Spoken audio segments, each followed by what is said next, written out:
Hey, what's up, everyone? Welcome back to Shock Doc Medical. I'm Dr. Rod, and today we're diving into some crazy, mind-blowing neuroscience. So check this out. Scientists over at the Sainsbury Wellcome Center at UCL have uncovered a brain mechanism that might just explain how we overcome fear.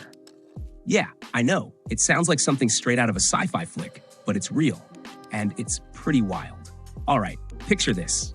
You're a mouse, chilling in your little world, when suddenly, bam, an overhead shadow swoops down like a predator. Naturally, you freak out and scurry for cover, right? But here's the kicker. If that shadow turns out to be nothing more than a harmless illusion, after a few rounds of this, you learn to chill out instead of bolting. The researchers led by Dr. Sarah Medeiros and Professor Sonia Hofer mapped out exactly how this happens. And dude, it's like your brain has this built-in system for unlearning fear. Now, we all know humans have these hardwired fear responses. I mean, think about it. Loud noises, sudden movements, instinct kicks in. But as kids, we eventually learn that not everything that starts with a bang is a threat. For example, remember being a kid on the 4th of July, freaking out over fireworks until you realized they were just, well, fireworks? That's exactly what these scientists are studying. How the brain learns through repeated harmless exposure to suppress that instinctual panic.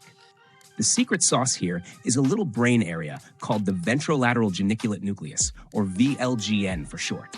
This part of the brain is like the unsung hero that stores these I'm not scared anymore memories. When the mice were exposed to that fake predator, the VLGN kicked into gear, thanks in part to endocannabinoids, those cool messenger molecules that also help regulate mood and memory. It's like your brain's own chill pill, naturally dialing down the fear. What's super interesting is that the researchers found that while parts of the visual cortex are key in the initial learning process, once that fear suppression is set in, you don't really need the cortex to keep things in check. It's all stored in the VLGN. That's a total game changer because it flips our traditional views on how learning and memory work, especially when it comes to fear. And here's where it gets even more fascinating. This research in mice could pave the way for new treatments for human fear-related disorders. Think phobias, anxiety, PTSD. I mean, if we can harness this natural pathway, maybe one day we can help people who are trapped in constant fear find a way to reset that response. Imagine a future where we can literally rewire our brains to overcome debilitating fears. How crazy is that?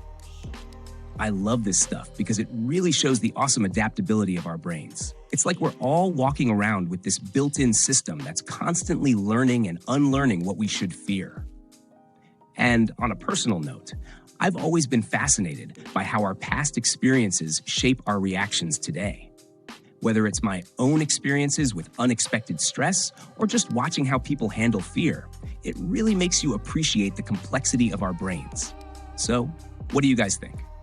Are we on the verge of a breakthrough in how we handle fear and anxiety? Drop your thoughts in the comments. I'd love to hear your take on this. And if you enjoyed this deep dive into brain science with me, don't forget to hit that subscribe button, smash the like, and share this with anyone who might dig a fresh perspective on overcoming fear. This is Dr. Rod on Shock Doc Medical, signing off for now. Stay curious, stay open-minded, and as always, keep questioning the amazing, wild workings of the human brain. Catch you next time.